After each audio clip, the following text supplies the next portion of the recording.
Halo anak-anak kelas 9, bagaimana kabar kalian? Semua masih semangat dan sehat ya?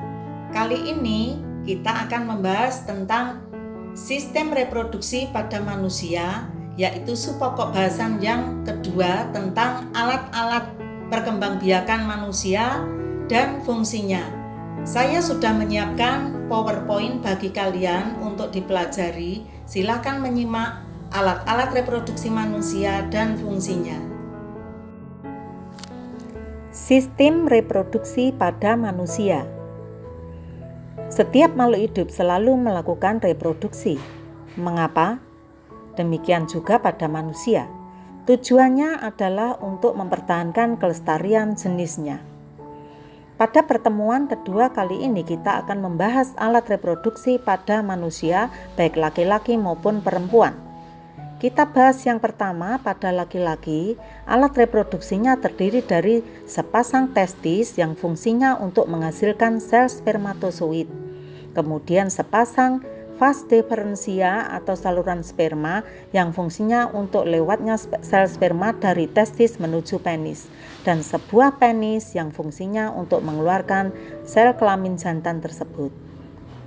Alat-alat reproduksi pada laki-laki juga dilengkapi beberapa kelenjar yang menghasilkan sekresi tertentu dengan fungsi tertentu yang bisa kalian lihat pada layar PowerPoint. Alat reproduksi perempuan terdiri dari sepasang ovarium atau indung telur yang fungsinya kalian lihat ada bintik merah, itu menggambarkan sel telur yang keluar dari ovarium menuju oviduk. Kemudian sepasang oviduk atau tuba Fallopi yang fungsinya untuk lewatnya sel telur dari ovarium. Kemudian sebuah uterus atau ruang rahim untuk perkembangan embrio sampai menjadi janin dan bayi siap lahir. Dan yang terakhir adalah vagina, yaitu saluran untuk mengeluarkan bayi atau janin yang siap lahir. Tentang pembentukan sel kelamin pada pria, yaitu pembentukan sperma atau spermatogenesis yang terjadi di testis, juga pembentukan sel telur atau ovum dengan istilah oogenesis yang terjadi di ovarium sudah kita pelajari pada pertemuan pertama. Berikutnya istilah-istilah yang berkaitan dengan sistem reproduksi, yaitu pertama ovulasi, yaitu kalian lihat bintik merah. Ovulasi adalah peristiwa keluarnya sel telur atau ovum yang masak dari ovarium menuju oviduk. Fungsi oviduk adalah kalian lihat tempat bertemunya atau meleburnya inti sel telur dengan inti sel sperma yang diistilahkan dengan fertilisasi atau pembuahan, membentuk sebuah sigut. Sigut beberapa waktu akan membelah menjadi beberapa sel yang disebut embrio, kemudian menuju rahim dan menempel pada dinding rahim. Istilah ini dinamakan nidasi atau implantasi. Saat itulah wanita dikatakan memulai dengan masa kehamilan.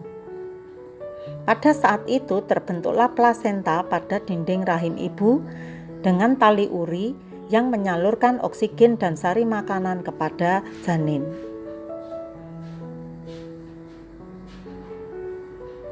Sedangkan sel telur yang tidak dibuahi oleh sel sperma dengan penebalan dinding rahim akan meluruh bila tidak terjadi pembuahan yang disebut dengan istilah menstruasi.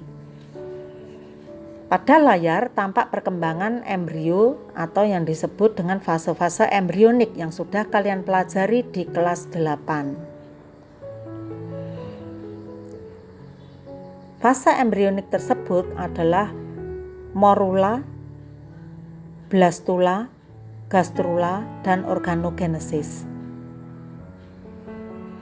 Demikian pertemuan kedua tentang alat reproduksi manusia dan fungsinya beserta perkembangan embrio pada manusia.